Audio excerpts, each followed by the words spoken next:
Hello बच्चों, कैसे हैं आप सभी लोग। उम्मीद करते हैं सभी बच्चे अच्छे होंगे और आप अपने परीक्षा की अच्छे से तैयारी कर रहे होंगे पूरी ईमानदारी के साथ। बच्चों, जो भी हमारे चैनल पर नए हैं, मैं कहना चाहूँगा सबसे पहले आप चैनल को सब्सक्राइब करिए और बेल आइकन को प्रेस कर लीजिए ताकि सारी क्लासों का नोटिफिकेशन आपके पास पहुँच सके। और बच्चों, आज जो हम टॉपिक पर बात करने वाले हैं, आपको पता होगा हमने आदिकाल और भक्तिकाल को अच्छे से पढ़ लिया है और आज हम सभी लोग रीतिकाल को पढ़ने वाले हैं। लेकिन बच्चों, मैं सबसे पहले आपको बताना चाहूँगा कि भक्तिकाल में एक सबसे इम्पॉर्टेंट चीज़ था जो शायद हम आपने नहीं पढ़ा था, वो था बच्चों अष्टछाप कवियों के नाम। क्योंकि बच्चों भक्तिकाल में सबसे ज़्यादा अष्टछाप कवियों इंटर में सबसे ज़्यादा पूछा जाता है। ठीक है, तो ध्यान से देखिए, अष्टछाप जो कवि थे, पहले मैं इनको पढ़ लेता हूँ फिर रीतिकाल को पढ़ते हैं। तो बच्चों, ये भक्ति काल में कौन बनाया था, तो ये बनाए थे वल्लभाचार्य के पुत्र थे। कौन बच्चों? वल्लभाचार्य के पुत्र विट्ठल नाथ थे। कौन थे? विट्ठल नाथ थे, जिन्होंने 8 कवियों का, कितने कवियों का? 8 कवियों का एक समूह बनाए थे और उस समूह के जो प्रतिनिधि थे ना, वो सूरदास थे। कौन थे? सूरदास थे। और इन प्रतिनिधि जो कवि थे सूरदास, उनमें से एक थे। ठीक है, तो जो विट्ठल नाथ ने 8 कवियों का एक समूह बनाए थे, उसको अष्टछाप कवि कहा गया। कौन सा कवि? अष्टछाप कवि। तो कौन कौन से थे, ध्यान से देखिए। सबसे पहले सूरदास, नंददास, कुंभनदास, परमानंददास, कृष्णदास, गोविंद स्वामी, चतुर्भुजदास, छीत स्वामी। कितने लोग हो गए? 8। इनमें से कौन थे प्रतिनिधि? तो सूरदास थे।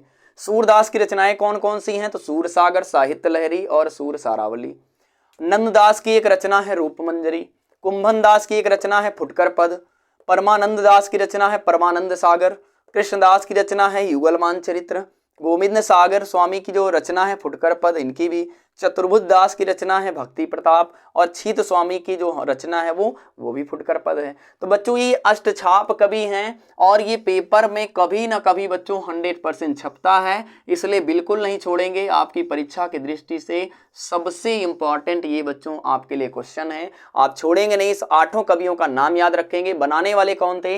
1565 ईस्वी में वल्लभाचार्य के पुत्र विट्ठल नाथ थे, जिन्होंने 8 कवियों का समूह बनाए और उसके बाद इन कवियों का समूह क्या कहलाया? अष्टछाप कहलाए। और उस अष्टछाप के प्रतिनिधि जो थे वो सूरदास थे। क्लियर है? इसको आप अपने नोटबुक में उतार लेंगे। चलिए हम चलते हैं रीतिकाल को पढ़ते हैं। ठीक है बच्चों, देखिए बच्चों, हमने रीतिकाल को और जो तीसरा हमारा काल था रीतिकाल था, हमने आदिकाल भक्तिकाल को पढ़ लिए हैं।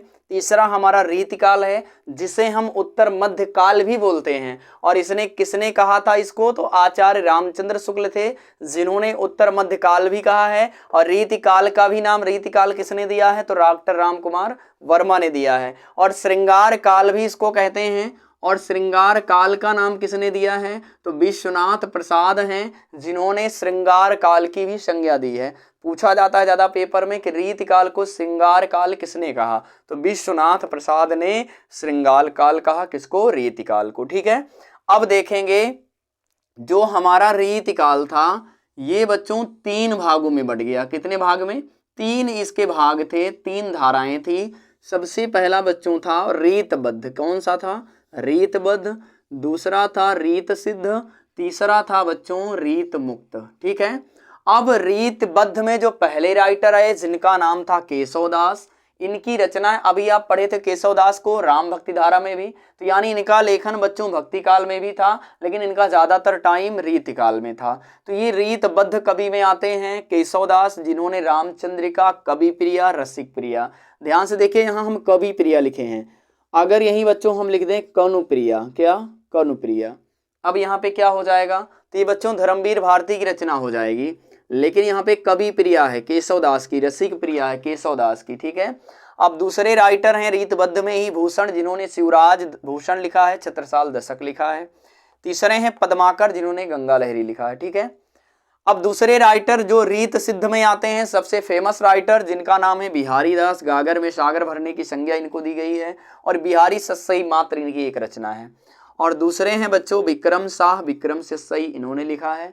तीसरा जो है वो है रीत मुक्त धारा और इसके जो पहले राइटर हैं बच्चों, उनका नाम है घनानंद, जिन्होंने सुजान सागर लिखा हुआ है। और दूसरे हैं बच्चों ठाकुर जिन्होंने ठाकुर शतक लिखा हुआ है। तो आप ध्यान से देखेंगे, हम आप इसकी विशेषता भी पढ़ेंगे। हमने क्या पढ़ा, रीतिकाल को 3 भाग में बांटा गया, रीतबद्ध, रीत सिद्ध, रीत मुक्त। रीतबद्ध में कौन कौन आया, केशवदास, भूषण, पद्माकर। रीत सिद्ध में कौन कौन आया, बिहारी लाल, विक्रम शाह। रीत मुक्त में कौन कौन आया, घनानंद ठाकुर। ठीक है बच्चों, अब हम सभी लोग इसकी विशेषता पढ़ेंगे। क्या पढ़ेंगे, विशेषता पढ़। तो बच्चों देखेंगे, हम सभी लोग इसकी विशेषता पढ़ेंगे। तो विशेषता आपको शायद दिख ही रही है। सबसे पहला जो विशेषता था बच्चों, इसमें श्रृंगार रस की प्रधानता दी गई। किसमें, श्रृंगार रस की प्रधानता। ठीक है, ये सबसे मुख्य विशेषता थी। दूसरा आप लिखेंगे, इसमें जो कवि हुआ करते थे वो दरबारी कवि हुआ करते थे। जैसे आप देखेंगे बड़े सारे इसमें कवि थे बच्चों, जो राजाओं के यहाँ काम करते थे, वो कवि हुआ करते थे, दरबारी कवि हुआ करते थे। तो यहाँ लिखेंगे कवियों का दरबारी होना, कवियों का दरबारी होना, दरबारी होना। दोहा और सवैया छंद का प्रयोग यही किया गया। किसका, दोहा सवैया छंद का प्रयोग किया गया। और इसके बाद बच्चों यथार्थ जीवन का चित्रण किया गया, यथार्थ जीवन का चित्रण। आपसे पेपर में पूछेगा बच्चों तो ज़्यादा से ज़्यादा 2 पूछेगा, लेकिन हमने आपको 4 लिखा दिया है। और इसमें आप सभी लोग ये ध्यान से देखेंगे कि किसी भी काल का राइटर, उसकी रचना और विशेषता, इतना आपको याद रखना है। और उस काल को किस किस नाम से जानते हैं ये भी याद रखना है।